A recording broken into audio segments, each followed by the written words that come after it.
maravilhoso. Dançar na presença do Senhor. Tu és Deus. Olha o que diz assim, diga assim comigo, diga, não deis, diga aí, não deis lugar ao diabo. Entendeu? Alguém diz, pastor, o que é dar lugar ao diabo? Dar lugar ao diabo, muitas vezes, ele não vem de rabo, chifre, vamos dizer, rabo, chifre, tridente aparece. Bom, eu sou Satanás e eu vim para agir na tua vida. Não, ele trabalha de uma forma sutil. Uma das ferramentas que o diabo mais ama trabalhar para entrar na vida das pessoas e de muitos crentes se chama a cegueira espiritual. 2 Coríntios capítulo 4, verso 4, vamos lá? 2 Coríntios capítulo 4, versículo 4. Hoje a gente está seguindo aqui uma linha de referência, de ensinamento, por isso que é bom tomar nota, porque nós estamos falando sobre a importância de conhecermos o nosso Deus, a importância de nunca se deixar se escravizar pela ignorância espiritual. Se existe algum tipo de sofrimento na vida de qualquer pessoa, tanto aqueles que professam a fé como aqueles que não professam, é a ignorância espiritual, e Satanás trabalha com essa ignorância. Segunda Epístola de Coríntios, capítulo 4, verso 4, quem achou, diga amém. A ferramenta que o diabo mais ama trabalhar, deixa eu te mostrar aqui, ó, nos quais o Deus desse século, você vê que o Deus aí está com D minúsculo, tá? Todas as vezes que você vê na Bíblia Deus com D minúsculo, está se referindo ao diabo. Bom, e Deus com D maiúsculo é o único Deus, é o Deus verdadeiro. Deu para entender isso, sim ou não? Quem entendeu, diga amém, Jesus. Todas as vezes que você vê algum trecho da Bíblia, algum versículo, algum texto onde se escreve deuses com D minúsculo, são os deuses de mentira, inventados pelos homens, pela idolatria. E o Deus com D maiúsculo é o Deus verdadeiro. É como o Espírito. Todas as vezes que você vê escrito Espírito com E maiúsculo, é o Espírito de Deus. É o Espírito Santo de Deus, é o Espírito do Senhor. Mas quando você vê escrito Espírito com E minúsculo, aí você tem que ler o texto para ver se está falando de demônios ou se está falando do Espírito do homem. É importante ter esse entendimento simples para você não se perder no texto que você está lendo. 2 Coríntios capítulo 4, verso 4. Nos quais o Deus deste século cegou o entendimento de quem, pessoal? Incrédulo. Colocou uma cegueira espiritual nas pessoas. E essa mesma cegueira ele tenta colocar nas pessoas também que se dizem cristãs. Ela vem à igreja, nunca tem o interesse de conhecer o Senhor. Às vezes o pastor aqui parece até meio rabugento, porque às vezes a gente insiste da pessoa conhecer a Deus, está sempre indicando um livro, e está sempre procurando indicar um livro cristão, pedindo para a pessoa trazer a Bíblia, trazer um caderno de mensagem. Por quê? Porque esses são caminhos para começar a se conhecer quem, pessoal? A Deus. Mas o diabo, nosso adversário, ama trabalhar com a ignorância espiritual, então ele rouba o interesse das pessoas em conhecer a Deus. Ela vem para a igreja de qualquer maneira, você abre a bolsa dela, está cheia de amuleto mágico, mas não tem um caderno de mensagem, a Bíblia dela não tem um risquinho, não tem uma anotação, mas se abrir a bolsa dela, está lá o lenço, está lá a toalha suada, está lá a cruz feita com um pedaço de madeira da cruz de Cristo lá de Roma, está lá tudo quanto é coisa, mas nunca tem conhecimento de Deus. A bem da verdade que quem tem um conhecimento de Deus não precisa de nada disso. Quem tem o conhecimento de Deus vai direto ao Pai. Ele não precisa de um ponto de contato. Ele já tem o conhecimento de Deus. Mas o diabo não quer que você conheça. E desculpe que eu vou falar aqui. Às vezes, até dependendo da situação, até alguns pregadores não querem que o povo conheça a Deus. No tempo passado, nós vivemos hoje um outro tempo, mas no tempo passado, a igreja dominante impedia as pessoas até de conhecer o Senhor, de ler a Bíblia. Coisa séria. Por quê? Porque o conhecimento te liberta, te faz crescer. Quando você começa a conhecer a Deus, você não cai nos enganos, nas trapaças. Você não se torna pão de mercenários, de engano. A pessoa pode estar falando o que for, você vai dizer, está errado isso aí, não está na palavra não. Você deixa de ser conduzido e passa pelo homem, você deixa de ser conduzido pelo homem, ser massa de manobra na mão de homens inescrupulosos e passa a ser dirigido pelo Espírito Santo de Deus. Fulano é muito questionador. A verdade não acha ruim ser questionada. No dia que você me questionar com algum ensinamento, com alguma palavra que eu preguei e eu ficar bravo, então eu estou mentindo para você. Se tem uma coisa que a verdade gosta é de ser questionada, ela não tem nada a esconder, mas a mentira não gosta de ser questionada. Aquilo que é errado não gosta de ser questionado. Quando questiona, o que você quer saber? E não sei mais o que, e tal. Não. Jesus amava ser questionado. Diga glória a Deus, pessoal. Não tem nada a esconder. Quem tem alguma coisa a esconder é que não gosta de ser questionado. Agora, com pessoas que andam na verdade, que andam na palavra de Deus, se alguém lhe pedir a razão da tua fé, ele está pronto para dar. Então entenda essa palavra aqui, que o Deus desse século, desse mundo, dessa geração caída, desse sistema que está debaixo de trevas, porque assim diz a Bíblia, ele cegou o entendimento do incrédulo. E por que ele faz isso? Trabalha com essa cegueira. Versículo 4, para a gente adiantar mais um pouquinho. Olha a razão disso. Para que não lhe resplandeça a luz do que, pessoal? Do Evangelho da glória de Cristo, que é a imagem de quem? De Deus. Então ele trabalha com a cegueira espiritual.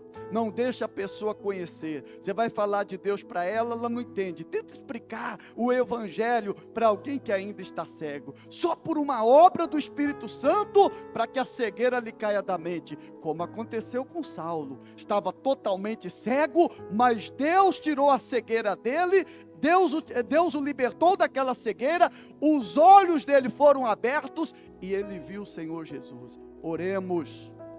Trabalhemos, jejuemos e nos consagremos para sempre ser portadores do conhecimento de Deus. Então, primeiro ponto da mensagem, o diabo trabalha com o quê? Com a ignorância, e o povo de Deus precisa mudar isso.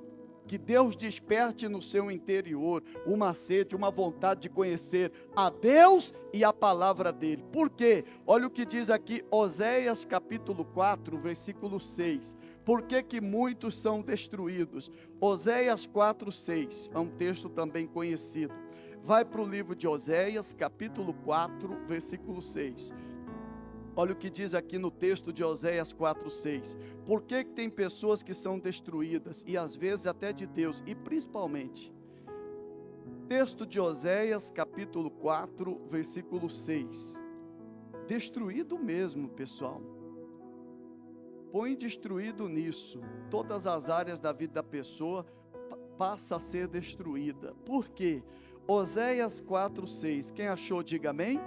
Leitura sistemática do texto. O meu povo foi o quê? Vamos ler esse texto. O meu povo foi o quê? Ué, o povo de Deus destruído? Pois é.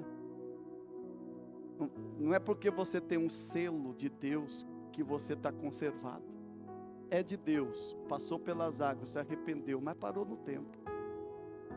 Por isso foi destruído. Como assim? Lê a outra parte do versículo. Porque lhe faltou o quê? Veio para a igreja, se arrependeu, foi tocado por Jesus, as escamas lhe caíram dos olhos, passou pelas águas, nasceu de novo, mas esteve na igreja, mas nunca buscou conhecer o Senhor. Ficou sempre pedindo oração para os pastores, terceirizando a sua fé. E é verdade, desculpa falar assim. Tem gente que ama terceirizar a fé. Faz por mim, ore por mim, jejue por mim, consagre por mim, clame por mim. Eu nunca vi isso na Bíblia. Enquanto você for essa pessoa que terceiraliza a sua fé, você nunca vai conhecer o Senhor. Está terceirizando a fé. É muito mais fácil encher o nome, encher um caderno de pedido de oração do que entrar na sala da oração e clamar a Deus 30, 40, 50, 60 minutos. É claro que é mais fácil pegar uma folha branca e ficar ali. Isso aí, eu não conheço isso. Isso é mais fácil. Agora, pegar aqueles nomes ali. E aí, o que você vai fazer aí, fulano? Vou entrar ali diante de Deus numa batalha. Vou entrar para uma guerra. Vou entrar hoje, vou entrar amanhã e vou lutar. quero ver a minha casa solidificada. Quero ver meus filhos sair do mau caminho. Como assim? Não, vou clamar. É o Senhor da vida. Não vou terceirizar minha fé, não. Deus me deu a fé para que eu a use. Quem está entendendo aqui, diga amém, Jesus. Isso é conhecer Deus. Pastor, conhece Deus por mim? Não posso. Deus tem que despertar, Deus deseja despertar esse desejo em mim, em você. Algumas pessoas chegam, como é que o senhor lê? Fica lendo livro, fica estudando e tal. Por quê? É a sede que Deus dá. Deus dá a sede. Quem pede sede, Deus dá. Deus dá aquilo que a gente pede. Se não pedir, Ele não vai te dar.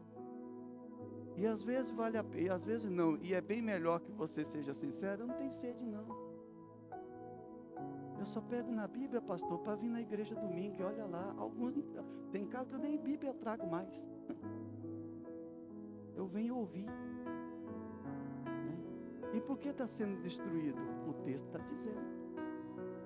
Por que áreas da minha vida está sendo destruída? O texto está dizendo. Às vezes até uma doença está no corpo da pessoa por falta do conhecimento. A ignorância é o seu inimigo. O diabo trabalha com essa ignorância e destrói a vida da pessoa. Ela não quer, ela está sempre com preguiça para conhecer as coisas de quem? De Deus. Mas para ver um site, para ver uma notícia de última hora, ela vai longe. Para ver o que está acontecendo no mundo, ela vai longe. Quando se fala de conhecer o Senhor, é uma batalha muito grande. E é por essa razão que ela está sendo destruída. Olha o que diz o versículo 6, volta no texto. O meu povo foi o que, gente? Então o fato de você ser selato não te priva de uma destruição, de um sofrimento. Porque o texto diz assim, porque lhe faltou o quê? Conhecimento. E aí o que mais ele fala? Porque aí, uma é a falta do conhecimento, mas tem um outro ponto aqui depois da vírgula. Porque tu rejeitaste o que, gente? Conhecimento. Então tem aquele povo que não tem o conhecimento e é de Deus, e também não buscou. E tem aquela outra classe de pessoas que rejeita o conhecimento. O ensinamento está sendo dado, o homem de Deus está insistindo que essa pessoa possa conhecer a Deus, o homem de Deus está insistindo para que ela busque o conhecimento de Deus, mas ela não quer, ela parece que a barriga dela está sempre cheia, entendeu? Ela despreza o conhecimento, ela não tem a sede, o desejo de procurar conhecer o Senhor. Tem que pedir isso a Deus, essa fome, essa sede. Se pedir, Deus vai dar. Então nós temos dois tipos de pessoas aqui, aqueles que são destruídos porque falta o conhecimento e aquelas pessoas que apesar do conhecimento de Deus está sendo pregado, está sendo ensinado, ela despreza, ela nem se atém, ela nem se liga. Quantos são os cultos que muitas vezes fazemos, a pessoa anda na hora da palavra, levanta, vai tomar água, vai no banheiro, vai lá fora, e quando está sentado na cadeira, toda hora parece que está tendo um comichão, mexe de um lado, mexe do outro, e não sei o que, se tiver um lenço na mão, ela vai dobrando o lenço até sumir, uma impaciência na hora da pregação. Quem está entendendo, diga amém, Jesus. Mentira ou verdade? Ela despreza, ela não vê, ela quer soluções rápidas, ela não quer conhecer o processo que Deus tem para trabalhar a vida dela, ela quer mágica, pá, fechar os olhos aqui e abrir e já está rica, milionária, resolvendo os problemas dela e tudo que até jeito. Não existe isso daí. Até a caminhada para o céu é um caminho. Foi até o reverendo Carlinhos que falou comigo, me trouxe a memória, falou comigo, Jesus é o caminho, e é verdade. Veja, e se esquece que Jesus é o caminho e não o destino. O destino é Deus, o céu. Jesus é o caminho que nos leva para Deus. É uma caminhada. Mas nós precisamos do conhecimento de Deus para trilhar essa caminhada, porque diz o texto no versículo 6, porque tu rejeitaste o conhecimento, também eu, o que, gente? Para que não seja sacerdote diante de mim. Aí já está falando com um sacerdote. Então até mesmo o pregador do evangelho, o pastor, que rejeita o conhecimento de Deus e não busca conhecê-lo, Deus também o rejeita. Nosso erro é achar que Deus aceita todos. Eu rejeito o conhecimento de Deus, rejeito a palavra, resisto. Às vezes sou desobediente por insistência e quero que Deus me aceite. Ele não vai aceitar. Eu o rejeitarei porque tu me rejeita o conhecimento. Rejeitar o conhecimento da palavra é rejeitar o próprio Deus. Que depois de hoje você saia daqui sedento por conhecer o Senhor, desejoso por conhecer a Deus. Fique de pé. Tu és maravilhoso. Dançar na presença do Senhor.